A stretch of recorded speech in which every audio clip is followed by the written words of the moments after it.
बिस्मिल्लाहिर्रहमानिर्रहीम। अस्सलामुअलैकुम। Welcome to my channel.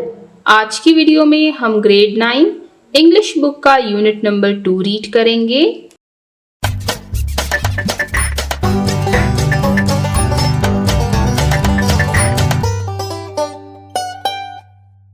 Unit number 2, Iqbal's message to youth. Iqbal का नौजवानों के लिए पैगाम। इस यूनिट पर हम ऑलरेडी 3 वीडियोस बना चुके हैं।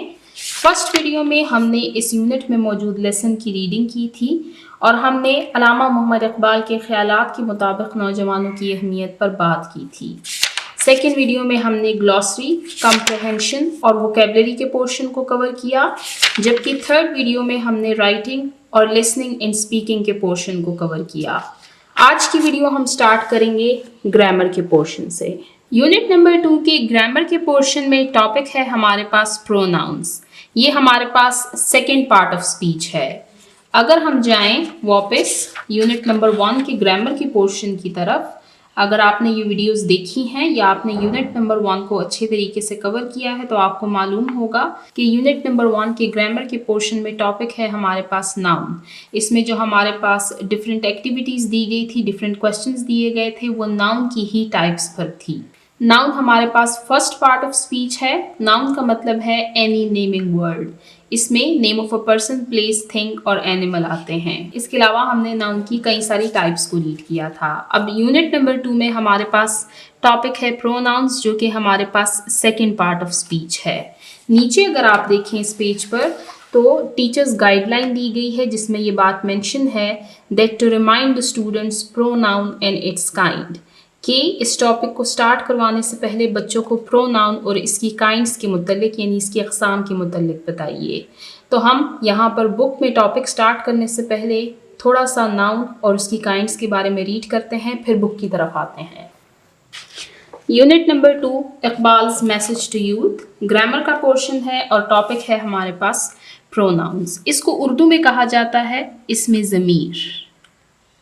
अब नाउन और प्रोनाउन का टॉपिक जो है ये इंटरलिंक्ड है। जिस बच्चे को नाउन समझ आया है उसको प्रोनाउन बहुत अच्छे तरीके से समझ आ जाएगा। A pronoun is a word. ये ऐसे अल्फाज होते हैं दैट इज़ यूज्ड, जो कि इस्तेमाल किए जाते हैं in place of a noun, noun की जगह पर, to avoid repetition of noun, ताकि नाउन की रेपिटिशन को कम किया जा सके। रेपिटिशन क्या है? बार बार उस लफ्ज़ का आना। अब प्रोनाउन को समझने के लिए ज़रूरी है कि आप सेंटेंस में नाउन को आइडेंटिफाई कर सकें। आपको मालूम हो कि आपने नाउन का कहाँ पर इस्तेमाल करना है और फिर उसकी रेपिटिशन को कम करने के लिए आप प्रोनाउंस का इस्तेमाल करेंगे। For example, Ali is a good boy. Ali studies hard. Ali pledge cricket. अब इस सेंटेंस में नाउन कहाँ पर है? नाउन है हमारे पास अली, ये नेम ऑफ अ पर्सन है। अब इस नाउन की रिपीटिशन को कम करने के लिए हम प्रोनाउन का इस्तेमाल करेंगे। जो पैराग्राफ में फर्स्ट नाउन आएगा उसको हम एज इट इज़ लिखेंगे और आगे आने वाले नाउन की जगह पर हम प्रोनाउंस लगाएंगे। यहाँ पर हम लिखेंगे ही। अब ही का इस्तेमाल हम क्यों करेंगे? क्योंकि अली जो है ये मेल है और ये सिंगुलर है। अब इन बातों को हम आगे समझेंगे कि यहाँ पर हमने जेंडर का भी ध्यान रखना है और हमने नंबर का भी ध्यान रखना है कि जो नाउन है वो सिंगुलर है या प्लूरल है। तो यहाँ पर हमने प्रोनाउन की डेफिनेशन रीड की। अब हम शॉर्टली इनके टाइप्स को रीड करते हैं। Types of pronoun. First type है पर्सनल प्रोनाउन, शो पर्सन, ये शख्स दिखाता है। पर्सनल प्रोनाउंस हैं हमारे पास I, you, he, she, it, we, they. I मैं, यू तुम, he male singular, she female singular, it non living thing, we हम, दे वो। पोजेसिव प्रोनाउंस शो ऑनरशिप, ये मलकियत दिखाते हैं। माइन मेरा, योर्स तुम्हारा, हिज उसका, हर्स उसका। अब ये मेल की बात की जा रही है, ये फीमेल की। अवर्स हमारा, देयर्स उनका। Reflexive pronouns and with self और सेल्व्स। ऐसे प्रोनाउंस जिनके एंड में सेल्फ या सेल्व्स आता है, इसकी एक और आइडेंटिफिकेशन जो कि इसकी असल आइडेंटिफिकेशन है वो ये है कि जिस सेंटेंस में सब्जेक्ट प्लस ऑब्जेक्ट एक ही बंदा हो, एक ही शख्स हो, वहां पर हम रिफ्लेक्सिव प्रोनाउंस यूज करते हैं। इनको आगे हम एक्टिविटीज में सॉल्व करेंगे। My self, your self, them selves, our selves. Demonstrative pronounce point out things, इशारा करने के लिए इस्तेमाल किए जाते हैं। This, that, these, those. This ये, दैट वो, दीज ये, दोस वो। अब इसमें डिफरेंस क्या है? ये सिंगुलर है जबकि ये प्लूरल है। दैट सिंगुलर है, दोस प्लूरल है। दिस नज़दीक पड़ा हुआ है, दीज भी नज़दीक पड़े हुए हैं। दैट और दोस जो हैं ये दूर हैं।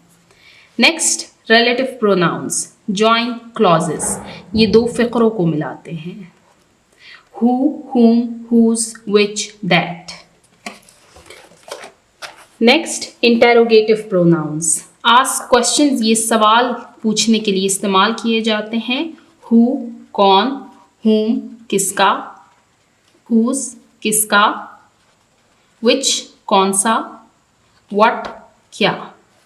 Indefinite pronouns refer to general और अननोन थिंग्स, यहाँ पर जनरल और अननोन थिंग्स यानी ग्रुप्स या आम सवालात पूछे जाते हैं, या आम चीज़ के बारे में बात की जाती है, या ऐसी चीज़ों के बारे में जिसके बारे में स्पेसिफिकली मेंशन ना हो। समवन कोई, एवरीवन हर कोई, एनीबडी कोई, नोबडी कोई भी नहीं, ऑल तमाम, फ्यू कुछ। अब ऑल जो है इसमें सारे लोग आ जाते हैं, इसमें जनरल बात की जा रही है कि जितने भी लोग मौजूद हैं। Next, distributive pronouns refer to person और things one at a time, यहाँ पर ऐसे लोगों और ऐसी चीज़ों का जिक्र किया जाता है एक ही वक्त में। ईच हर कोई, ईदर कोई भी, नीदर कोई भी नहीं। तो ये हमने प्रोनाउंस की एक टाइप्स रीड की हैं, personal pronouns, possessive pronouns, reflexive pronouns, demonstrative pronouns, relative pronouns, interrogative pronouns, indefinite pronouns, distributive pronouns. इन्हीं प्रोनाउंस पर आगे हम कुछ एक्टिविटी सॉल्व करेंगे।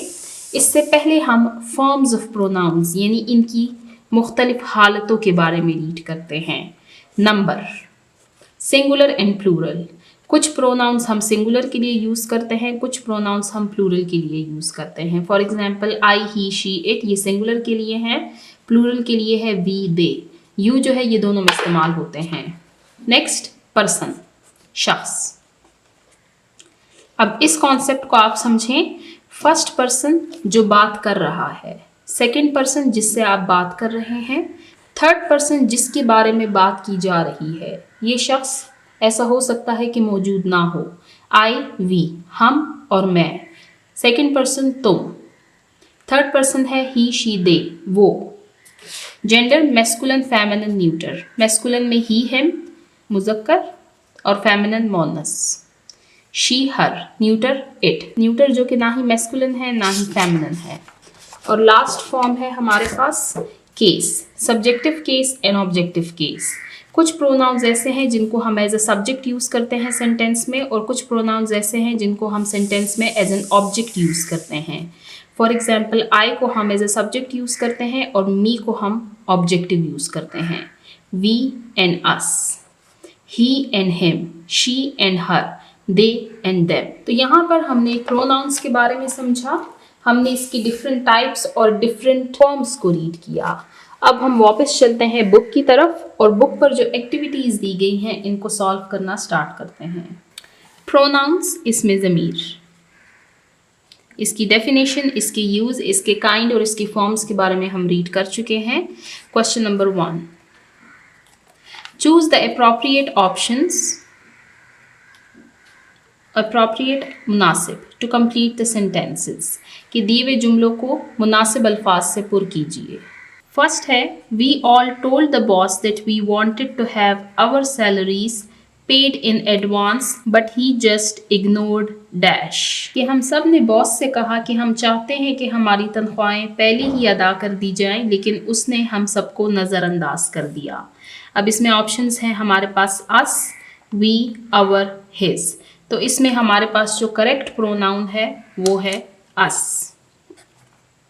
अब यहाँ पर प्रोनाउन अस क्यों करेक्ट है? क्योंकि इसको हमने यूज किया है according to pronoun we.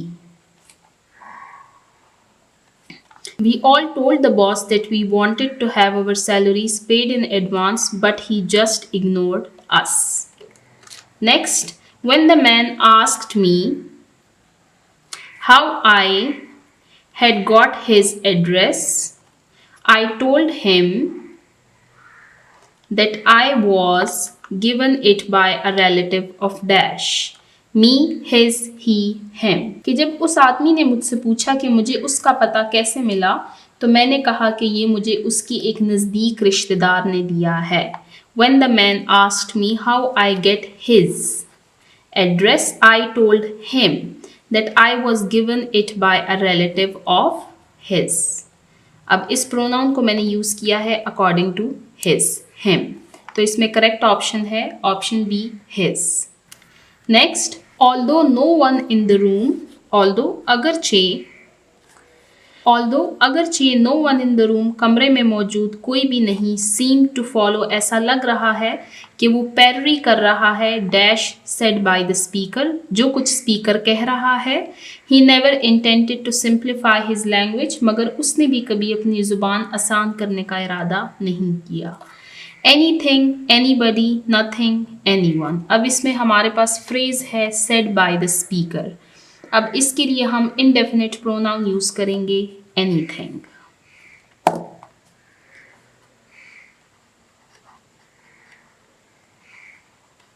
That although no one in the room seemed to follow anything said by the speaker, कि स्पीकर जो बात कर रहा है उसमें से किसी को भी कुछ भी समझ नहीं आ रही, लेकिन उसने भी कभी अपनी ज़ुबान आसान करने का इरादा नहीं किया।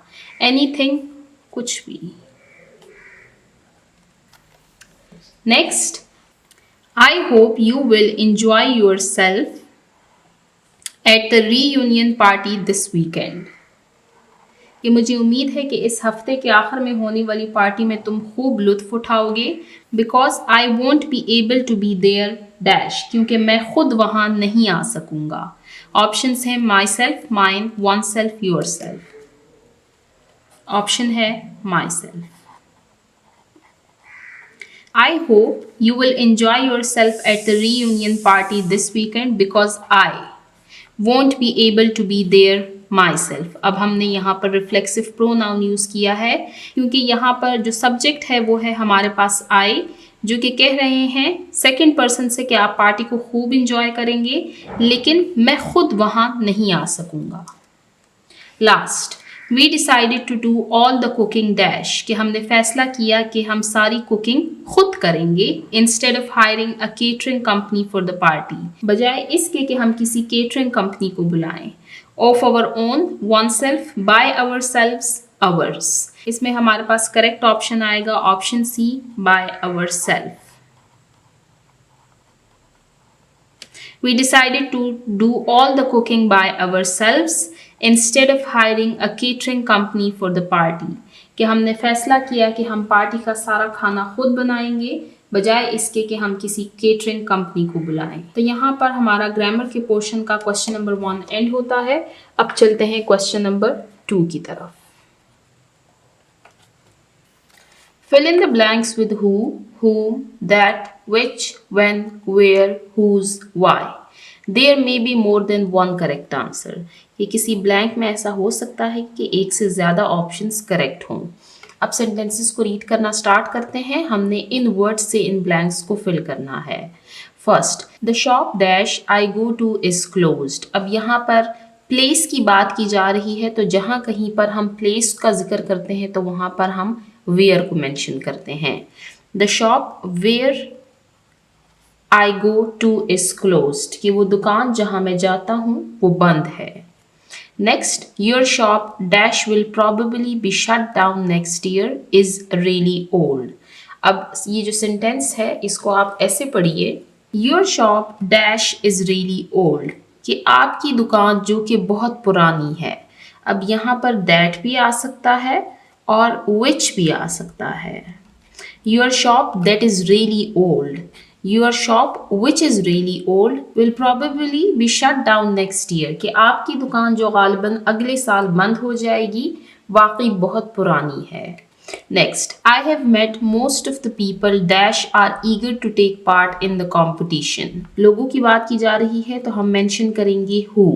That I have met most of the people कि मैं काफ़ी सारे लोगों से मिला हूँ who are eager जो कि बहुत बेताब हैं to take part in the competition कि वो मुकाबले में हिस्सा लें.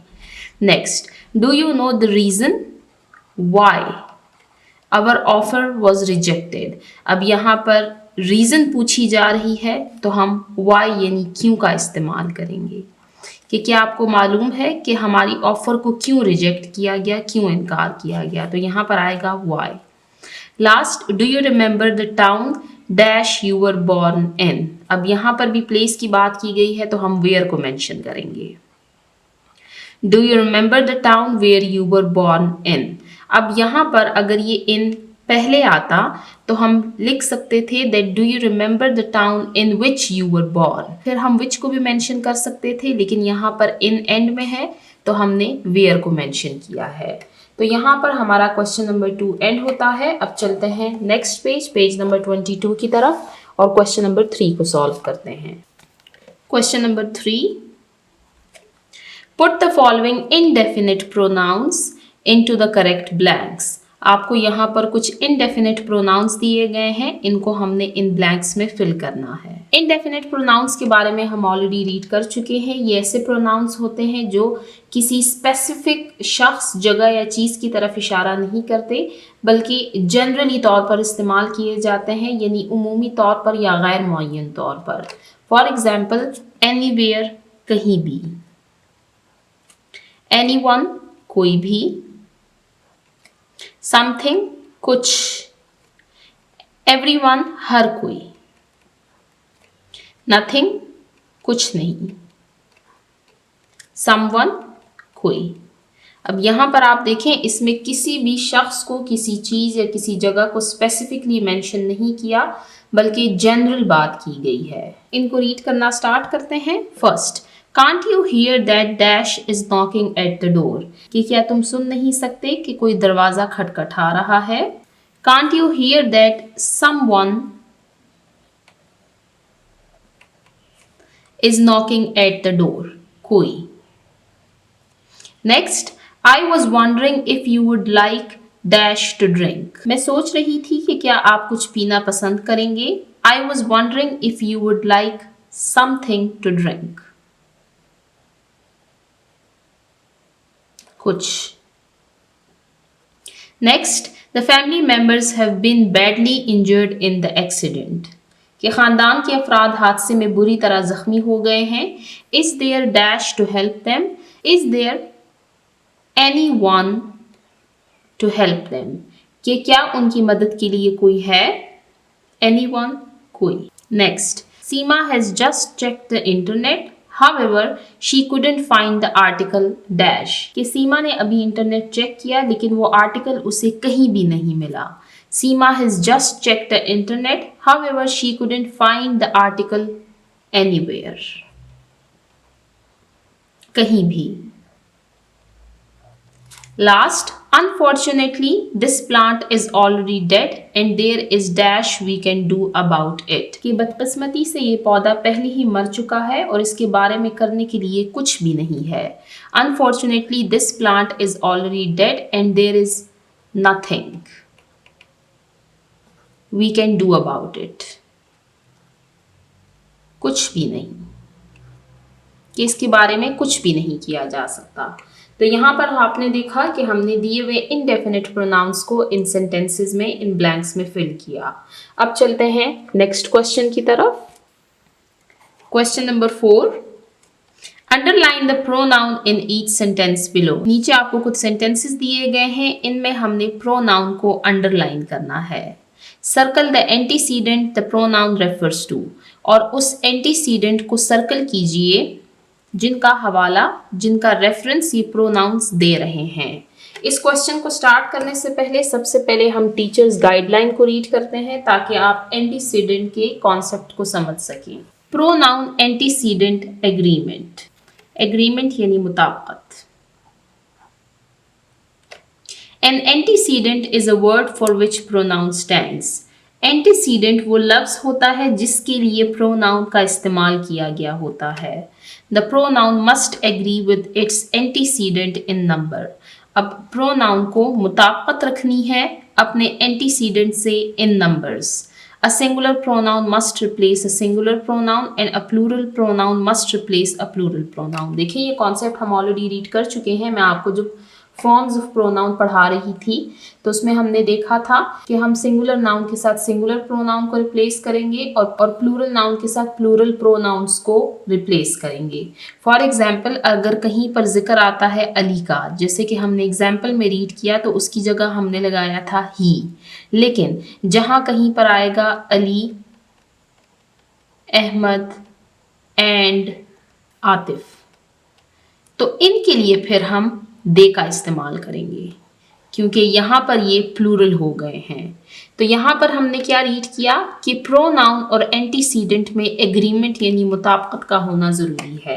एंटीसीडेंट वो वर्ड है जिसकी जगह पर हम प्रोनाउन का इस्तेमाल करते हैं, यानी यहाँ पर एंटीसीडेंट क्या है, ये वो नाउन है जिसको रिप्लेस करके हम प्रोनाउन को यूज़ कर रहे हैं। इन सेंटेंसेस को रीड करते हैं ताकि आपको आइडिया हो जाए। Saima walk to the park. She enjoyed jumping on the trampoline। अब यहाँ पर प्रोनाउन क्या है, प्रोनाउन है she और इसका एंटीसीडेंट क्या है, वो है साइमा। हमने ये she किसकी जगह इस्तेमाल किया है, हमने ये she इस्तेमाल किया है इस साइमा की जगह पर। तो ये साइमा जो है ये इस she का एंटीसीडेंट है। Next, Shama loves to walk on the beach। She watches the sunset often। अब she ये जो प्रोनाउन है इसका एंटीसीडेंट है शमा। अब अगर यहाँ पर अली होता तो फिर ये ही होता, लेकिन चूंकि ये फीमेल है तो इसलिए हमने यहाँ पर she का इस्तेमाल किया है। Dawood enjoys playing basketball। He knows that it is his favorite sport। दोबारा से रीड करें, Dawood enjoys playing basketball। He knows that it is his favorite sport। अब आप देखें हमने 3 प्रोनाउंस को अंडरलाइन किया है। ये जो ही है इसका एंटीसीडेंट है दाऊद।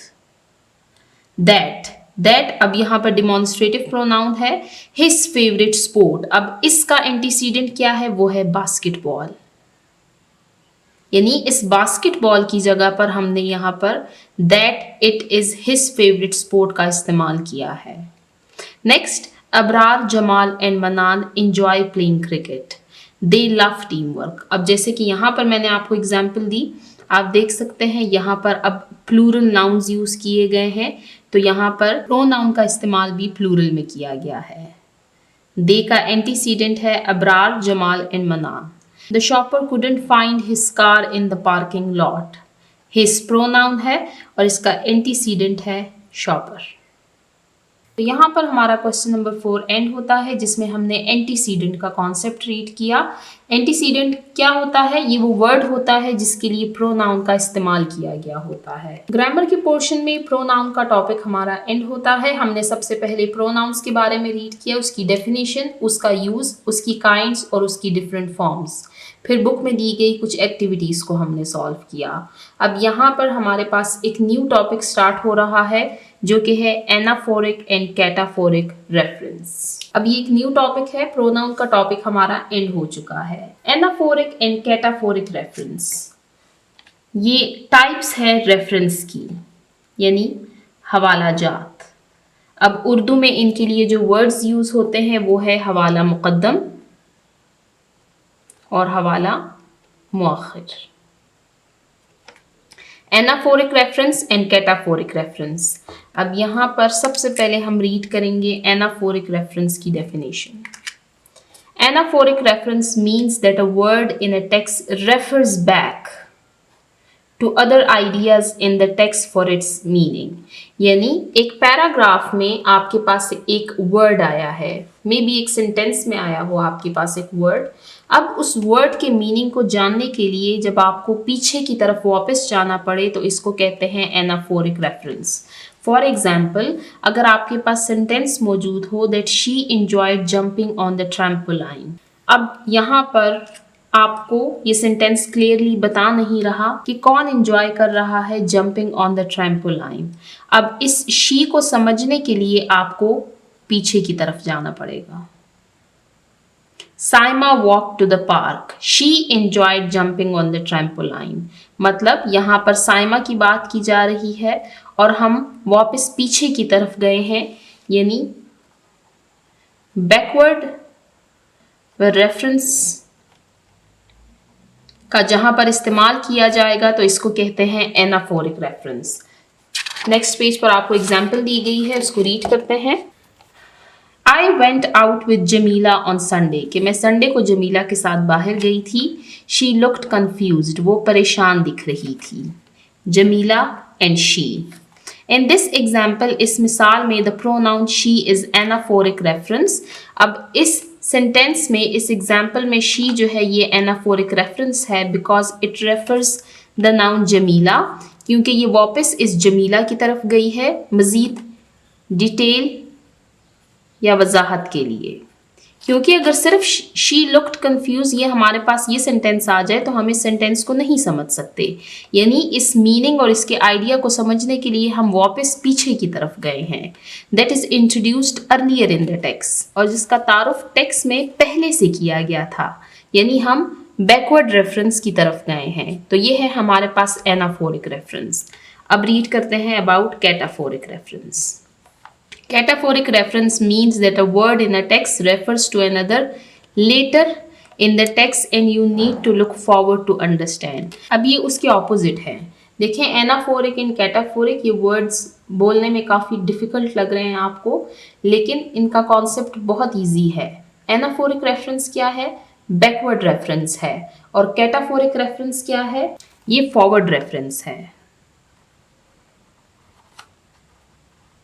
यानी जिस तरह एनाफोरिक रेफरेंस में सेंटेंस का मीनिंग और आइडिया समझने के लिए आपको पीछे की तरफ जाना पड़ा, यहाँ पर आपको आइडिया समझने के लिए आगे की तरफ जाना पड़ेगा, आपको मज़ीद रीड करना पड़ेगा। For example, when he arrived, जब वो आया, Ashraf noticed that the door was open. In this example, the pronoun he is cataphoric reference because it refers to the noun Ashraf that is introduced later in the text. अब यहाँ पर ही जो है ये cataphoric reference है, क्योंकि इस ही को समझने के लिए हम आगे की तरफ गए हैं, हमने फॉरवर्ड रेफरेंस का इस्तेमाल किया है। तो ये क्या हो गया? ये हो गया कैटाफोरिक रेफरेंस। मैं फिर से रिवाइज करवा देती हूँ। एनाफोरिक रेफरेंस क्या है कि किसी आइडिया, किसी मीनिंग को समझने के लिए आपको जब बैकवर्ड रेफरेंस का इस्तेमाल करना पड़े, आपको पीछे की तरफ जाना पड़े, तो इसको एनाफोरिक रेफरेंस कहते हैं। जबकि कैटाफोरिक रेफरेंस ये है कि किसी आइडिया या किसी मीनिंग को समझने के लिए आपको टेक्स्ट को मज़ीद पढ़ने की ज़रूरत होती है, आपको आगे की तरफ जाने की ज़रूरत होती है। यहाँ पर हमने एग्जाम्पल्स देखे। अब इसी से रिलेटेड आपके पास एक एक्टिविटी मौजूद है, इसको सॉल्व करते हैं। Underline the references used in the last paragraph of the lesson and specify whether it is cataphoric or anaphoric reference. अब हमारे पास एक्टिविटी ये मौजूद है कि हमने अंडरलाइन करने हैं रेफरेंसेस को जिनका इस्तेमाल किया गया है लास्ट पैराग्राफ में इस सबक के, और हमने ये स्पेसिफाई करना है कि ये जो रेफरेंसेस हैं ये कैटाफोरिक हैं या एनाफोरिक हैं। तो चलते हैं इस लेसन के लास्ट पैराग्राफ की तरफ। ये है हमारे पास लास्ट पैराग्राफ। पैराग्राफ को रीड करते हैं। It can be concluded that youth was the main focus of Iqbal. He declares youth a symbol of hope and future of the nation. If young generation is ready to contribute to the progress and prosperity of the Ummah, the day is not far off when the whole Muslim community will rise as mighty power, which no nation of the world will be able to subdue. अब यहाँ पर हमने 3 pronounce को underline किया है। It can be concluded, अब यहाँ पर नतीजा निकाला जा रहा है पूरे लेसन का, यानी इस कंक्लूजन, इस नतीजे को समझने के लिए आपको पीछे सारा लेसन पढ़ना होगा। तो हम बैकवर्ड रेफरेंस की तरफ जा रहे हैं। तो ये क्या है? ये है एनाफोरिक रेफरेंस। नेक्स्ट है he declares youth a symbol of hope. He declares, who declares, कौन डिक्लेयर कर रहा है? अल्लामा मोहम्मद इकबाल डिक्लेयर कर रहे हैं। हम पीछे की तरफ गए हैं, हमने बैकवर्ड रेफरेंस का इस्तेमाल किया है, तो ये है हमारे पास anaphoric reference. Last, which no nation of the world will be able to subdue, which no nation of the world, जो कि इस दुनिया की कोई कौम भी will be able to subdue, इस काबिल नहीं होगी कि वो उसको दबाए। अब यहाँ पर किसके दबाने की बात की जा रही है कि इस दुनिया में मौजूद कोई भी मुल्क उसको दबा नहीं सकेगा, उस माइटी पावर को दबा नहीं सकेगा। अब यहाँ पर भी हमने बैकवर्ड रेफरेंस की बात की है, तो ये है हमारे पास एनाफोरिक रेफरेंस।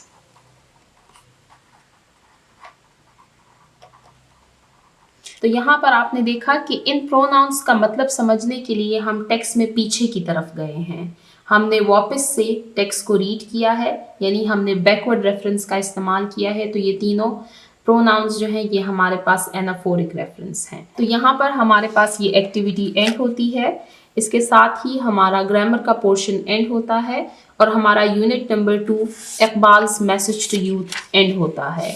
इनके राइटर का नाम है वहीदुल्ला। इस यूनिट में मौजूद जो लेसन था उसमें हम सब के लिए एक बहुत डीप मैसेज है कि हमें चाहिए कि हम ज़िंदगी में मेहनत करें और अपने मुल्क के लिए, अपने वतन के लिए कुछ करके दिखाएं। इस यूनिट में हमने रीड किया कि अल्लामा मोहम्मद इकबाल नौजवानों को क्या पैगाम देना चाहते हैं और वो नौजवानों को किन बुलंदियों तक देखना चाहते हैं। तो यहाँ पर हमारा ये यूनिट एंड होता है। मुझे उम्मीद है आपने ये लेसन अच्छे तरीके से सीखा होगा। ये थोड़ा डिफ़िकल्ट लेसन है, आप कोशिश करें कि इसको एक दफ़ा एंड करने के बाद 2-3 दफ़ा दोबारा से रीड करें ताकि ये आपको बिल्कुल अच्छे तरीके से याद हो जाए। इसके अलावा इम्पॉर्टेंट पॉइंट ये कि इस लेसन में जो अशार मौजूद हैं आपने इनको याद रखना है। ये सिर्फ आपको इस लेसन में नहीं बल्कि आने वाले टाइम में आपके उर्दू में या आपके किसी भी ऐसे में आपको हेल्प कर सकते हैं। इंशाल्लाह नेक्स्ट वीडियो में हम unit number 3 Quaid a great leader को रीड करना स्टार्ट करेंगे। जिन्होंने अभी तक मेरे चैनल को सब्सक्राइब नहीं किया, काइंडली मेरे चैनल को सब्सक्राइब कीजिए ताकि हर आने वाली वीडियो आपको टाइमली मिल सके। Thank you.